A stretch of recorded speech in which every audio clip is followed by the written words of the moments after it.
ओम श्री साईनाथाय नमः। आइए आज बाबा की परम कृपा से हम अध्याय 46 को आरंभ करेंगे। इस अध्याय में बाबा की गया यात्रा, बकरों के पूर्व जन्म की कथा जैसे विषयों का वर्णन किया गया है। इस अध्याय में श्यामा की काशी, प्रयाग व गया की यात्रा और बाबा किस प्रकार वहां इनके पूर्व ही पहुंच गए तथा 2 बकरों के गत जन्मों का इतिहास आदि का वर्णन किया गया है। प्रस्तावना। हे साईं, आपके श्री चरण धन्य हैं और उनका स्मरण कितना सुखदायी है। आपके भवभय विनाशक स्वरूप का दर्शन भी धन्य है, जिसके फलस्वरूप कर्म बंधन छिन्न भिन्न हो जाते हैं।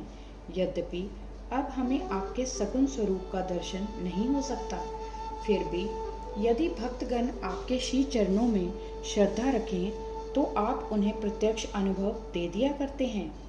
आप एक अज्ञात आकर्षण शक्ति द्वारा निकटस्थ या दूरस्थ भक्तों को अपने समीप खींचकर उन्हें एक दयालु माता के समान हृदय से लगाते हैं।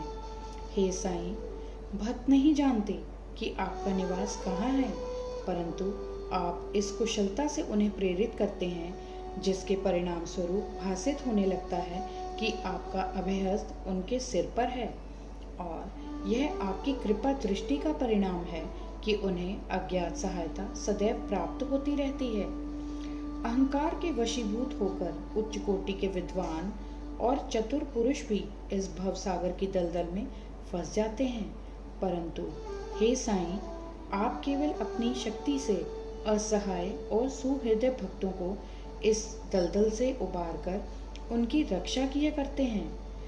पर्दे की ओट में छिपे रहकर आप ही तो सब न्याय कर रहे हैं, फिर भी आप ऐसा अभिनय करते हैं जैसे आपका उनसे कुछ संबंध ही ना हो। कोई भी आपकी संपूर्ण जीवन गाथा जान नहीं सका। इसलिए यही श्रेयस्कर है कि हम अनन्य भाव से आपके श्री चरणों की शरण में आ जाएं और अपने पापों से मुक्त होने के लिए एकमात्र आपका ही नाम स्मरण करते रहें। आप अपने निष्काम भक्तों की समस्त इच्छाएं पूर्ण कर उन्हें परमानंद की प्राप्ति करा दिया करते हैं। केवल आपके मधुर नाम का उच्चारण ही भक्तों के लिए अत्यंत सुगम पथ है। इस साधन से उनमें राजसिक और तामसिक गुणों का ह्रास होकर सात्विक और धार्मिक गुणों का विकास होगा। इसके साथ ही साथ उन्हें क्रमशः विवेक, वैराग्य और ज्ञान की भी प्राप्ति हो जाएगी। तब उन्हें आत्मस्थित होकर गुरु से भी अभिन्नता प्राप्त होगी। और इसका ही दूसरा अर्थ है गुरु के प्रति अनन्य भाव से शरणागत होना। इसका निश्चित प्रमाण केवल यही है कि तब हमारा मन स्थिर और शांत हो जाता है। इस शरणागति, भक्ति और ज्ञान की महत्ता अद्वितीय है, क्योंकि इनके साथ ही शांति, वैराग्य, कीर्ति, मोक्ष इत्यादि की भी प्राप्ति सहज ही हो जाती है। यदि बाबा अपने भक्तों पर अनुग्रह करते हैं तो वे सदैव ही उनके समीप रहते हैं। चाहे भक्त कहीं भी क्यों न चला जाए, परंतु वह तो किसी न किसी रूप में पहले ही वहां पहुंच जाते हैं। यह निम्नलिखित कथा से स्पष्ट है। आइए अब कथा सुनते हैं गया यात्रा की। बाबा से परिचय होने के कुछ काल के पश्चात ही काका साहेब दीक्षित ने अपने ज्येष्ठ पुत्र बापू का नागपुर में उपनयन संस्कार करने का निश्चय किया और लगभग उसी समय नाना साहेब चांदोरकर ने भी अपने ज्येष्ठ पुत्र की ग्वालियर में शादी करने का कार्यक्रम बनाया। दीक्षित और चांदोरकर दोनों ही शिरडी आए और प्रेम पूर्वक उन्होंने बाबा को निमंत्रण दिया। तब उन्होंने अपने प्रतिनिधि श्यामा को ले जाने को कहा, परंतु जब उन्होंने स्वयं पधारने के लिए उनसे आग्रह किया तो उन्होंने उत्तर दिया कि बनारस और प्रयाग निकल जाने के पश्चात मैं श्यामा से पहले ही पहुंच जाऊंगा। पाठकगण, अब कृपया इन शब्दों को थोड़ा ध्यान में रखें, क्योंकि यह शब्द बाबा की सर्वज्ञता के बोधक हैं। बाबा की आज्ञा प्राप्त कर श्यामा ने इन उत्सवों में सम्मिलित होने के लिए पहले नागपुर, ग्वालियर और इसके पश्चात काशी, प्रयाग और गया जाने का निश्चय किया। अप्पा पोते भी श्यामा के साथ जाने को तैयार हो गए। प्रथम तो वह दोनों उपनयन संस्कार में सम्मिलित होने नागपुर पहुंचे।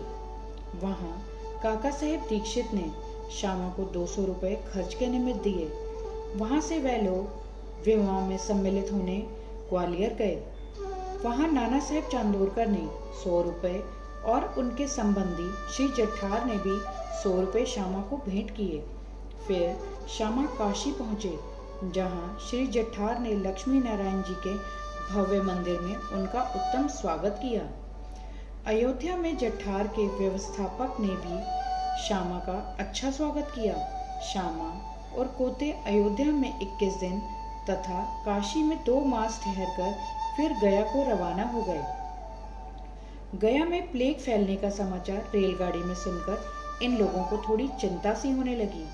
फिर भी रात्रि को वह गया स्टेशन पर उतरे और एक धर्मशाला में जाकर ठहरे। प्रातःकाल गया वाले पुजारी, जो यात्रियों के ठहरने और भोजन की व्यवस्था किया करता था, आया और कहने लगा कि सब यात्री तो प्रस्थान कर चुके हैं, इसलिए अब आप भी शीघ्रता करें।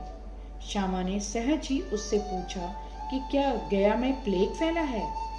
तब पुजारी ने कहा कि नहीं, आप निर्विघ्न मेरे यहाँ पधारकर वस्तु स्थिति का स्वयं अवलोकन कर लें। तब वह उसके साथ उसके मकान पर पहुंचे। उसका मकान क्या, एक विशाल भवन था जिसमें पर्याप्त यात्री विश्राम पा सकते थे। श्यामा को भी उसी स्थान पर ठहराया गया जो उन्हें अत्यंत प्रिय लगा। बाबा का एक बड़ा चित्र, जो कि मकान के अग्रिम भाग के ठीक मध्य में लगा था, देखकर वे अति प्रसन्न हो गए। उनका हृदय भर आया और उन्हें बाबा के शब्दों की स्मृति हो आई कि मैं काशी और प्रयाग निकल जाने के पश्चात श्यामा से आगे ही पहुंच जाऊंगा। श्यामा की आंखों से अश्रुओं की धारा बहने लगी और उनके शरीर में रोमांच हो आया तथा कंठ रुंध गया और रोते रोते उनकी घिघियां बंध गई। पुजारी ने श्यामा की जो ऐसी स्थिति देखी तो उसने सोचा कि यह व्यक्ति प्लेग की सूचना से भयभीत होकर रुदन कर रहा है, परंतु श्यामा ने उसकी कल्पना के विपरीत ही प्रश्न किया कि यह बाबा का चित्र तुम्हें कहाँ से मिला?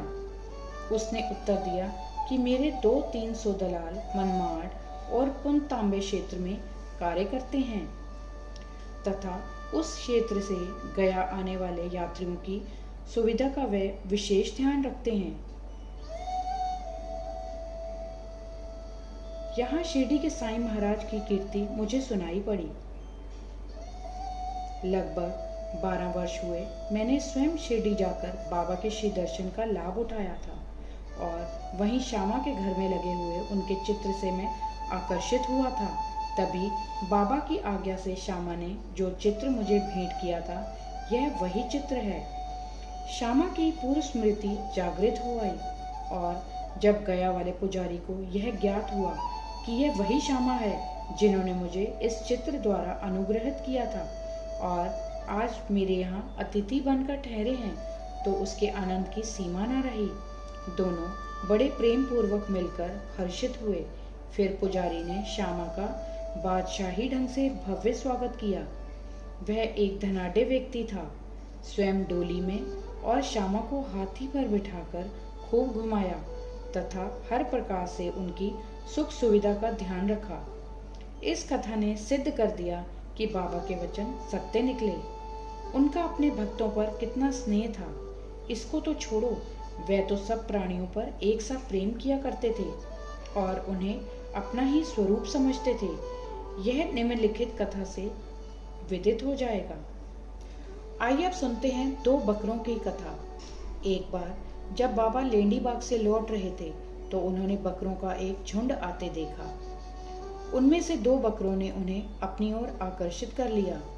बाबा ने जाकर प्रेम से उनका शरीर अपने हाथ से थपथपाया और उन्हें 32 रुपए में खरीद लिया। बाबा का यह विचित्र व्यवहार देखकर भक्तों को आश्चर्य हुआ और उन्होंने सोचा कि बाबा तो इस सौदे में ठगे गए हैं, क्योंकि एक बकरे का मूल्य उस समय 3-4 रुपए से अधिक न था और वह 2 बकरे अधिक से अधिक 8 रुपए में प्राप्त हो सकते थे। उन्होंने बाबा को कोसना प्रारंभ किया, परंतु बाबा शांत बैठे रहे। जब श्यामा और तात्या ने बकरे मोल लेने का कारण पूछा तो उन्होंने उत्तर दिया कि मेरे कोई घर या स्त्री तो है नहीं जिसके लिए मुझे पैसे इकट्ठे करके रखने हैं। फिर उन्होंने 4 सेर दाल बाजार से मंगाकर उन्हें खिलाई। जब उन्हें खिला पिला चुके तब पुनः उन बकरों को उन्होंने उनके मालिक को लौटा दिया। तत्पश्चात उन्होंने उन बकरों के पूर्व जन्म की कथा इस प्रकार सुनाई। श्यामा और तात्या, तुम सोचते हो कि मैं इस सौदे में ठगा गया हूँ, परंतु ऐसा नहीं। इनकी कथा सुनो। गत जन्म में दोनों सगे भाई थे और पहले इनमें परस्पर बहुत प्रेम था, परंतु बाद में यह दोनों एक दूसरे के कट्टर शत्रु बन गए। बड़ा भाई आलसी था, किंतु छोटा भाई बहुत परिश्रमी था, जिसने पर्याप्त धन उपार्जन कर लिया था, जिससे बड़ा भाई अपने छोटे भाई से ईर्ष्या किया करता था। इसलिए उसने छोटे भाई की हत्या करके उसका धन हड़पने की ठानी और अपना आत्मीय संबंध भूलकर वह एक दूसरे से पूरी तरह झगड़ने लगे। बड़े भाई ने अनेक प्रयत्न किए, परंतु वह छोटे भाई की हत्या में असफल रहा। तब वह एक दूसरे के प्राणघातक शत्रु बन गए। एक दिन बड़े भाई ने छोटे भाई के सिर पर लाठी से प्रहार किया। तब बदले में छोटे भाई ने बड़े भाई के सिर पर कुल्हाड़ी चलाई और परिणाम स्वरूप वहीं दोनों की मृत्यु हो गई। फिर अपने कर्मों के अनुसार यह दोनों बकरे की योनि को प्राप्त हुए। जैसे ही वह मेरे समीप से निकले तो मुझे उनके पूर्व इतिहास का स्मरण हो आया और मुझे दया आ गई। इसलिए मैंने उन्हें कुछ खिलाने पिलाने तथा सुख देने का विचार किया। यही कारण है कि मैंने इनके लिए पैसे खर्च किए, जो तुम्हें महंगे प्रतीत हुए हैं। तुम लोगों को यह लेन देन अच्छा नहीं लगा, इसलिए मैंने उन बकरों को गडेरिए को वापस कर दिया। केवल मनुष्य ही नहीं, सभी प्राणियों के लिए बाबा के हृदय में अपार प्रेम था। श्री सद्गुरु साईनाथार्पणमस्तु। शुभम भवतु। अध्याय 46 संपूर्णम। ओम साई राम।